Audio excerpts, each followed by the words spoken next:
How you doing, brother? This is Leon again, calling you back from Texas. Hey, Leah, and I think I missed that part of your question, right? But go ahead. Okay. Um, I have two questions, they're quick questions.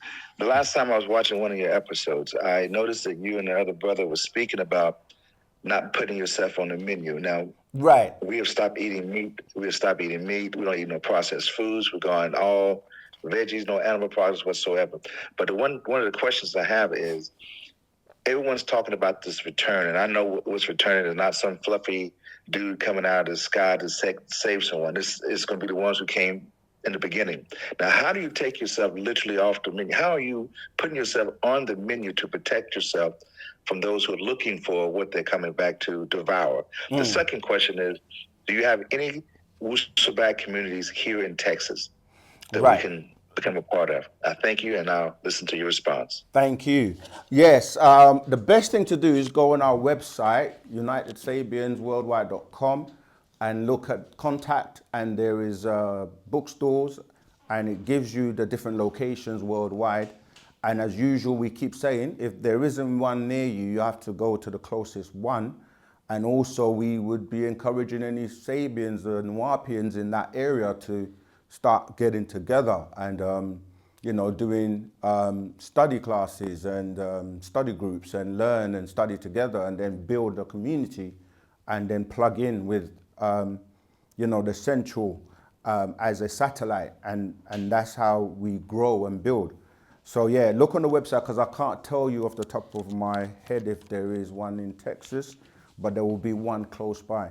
And if you're the seed in that area, you may be that person that needs to, become that first person. It always starts with one person. One man can make, or woman can make a difference, so you might be that seed that needs to start and grow.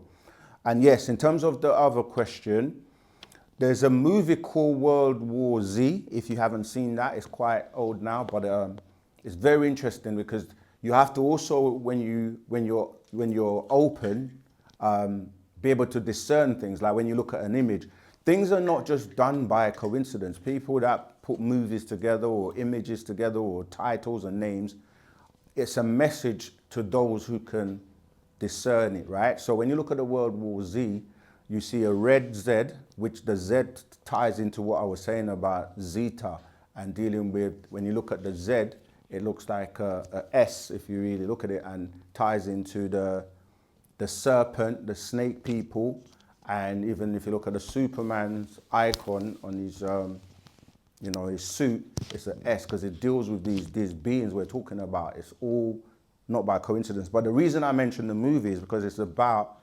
how the zombie apocalypse, right?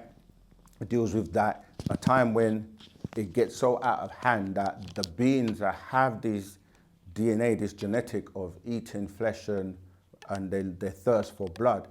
And there's so many zombie movies now. You just look at them and they're telling you something, even though it's passed off as entertainment. But you're right, to change your diet is changing your vibration and your frequency. And in the movie, they could smell you because when you look at your body, most people are familiar with the term, your body is a temple. And in your temple, you have an altar, right? And this is symbolic to how churches are also built because they say the temple is a church and there's an altar in the church or the mosque or whatever. And that's where they burnt offerings and sacrifices are made. So you're doing the same thing when you're putting flesh into your body because how it's broken down is that you chew it, it breaks down. It's obviously harder to break down than vegetables and fruit, but the acid in the blood burns the meat. So you're really giving an offering into your altar and your body is porous. So when you're burning down these things that you're eating, it comes back out through your pores. This is why people that have a certain diet, they will smell a certain way. And so by changing your diet, it's cleaning yourself inside out because you don't want to eat rotten things or dead flesh, which takes a long time to digest. Your body is not designed to consume meat. We didn't have canine teeth before, but because our history in terms of how we evolved, we have reptilian in us. We have something called the reptilian brain. We have You know, we need to drink water, we need to bathe in water or shower in water. You know, we're constantly like being around water. What we're breathing is water. It's just a thinner form of water. We're in an aquarium, right? So I'm saying that to say that we have a nature that is tied to the reptilian side, and then we have a nature that is tied to the real gods known as the Panatharu, who are the ones that seeded this planet. And then everyone else's DNA and genes comes from that African gene. And that's separate from the Anunnaki. The Anunnaki came and eventually they also took that which was evolving naturally to create the beings that they refer to as Lulu Amilus, or primitive workers, to help them mine the gold, because this is what they were originally looking for, and then came here and found that it was here. So saying that to say that when you take yourself off the menu is by not giving off that, you're not seasoning yourself and giving off that scent of, you know, something that another being will like. This is in the jungle, certain animals can smell you because of what you're giving off.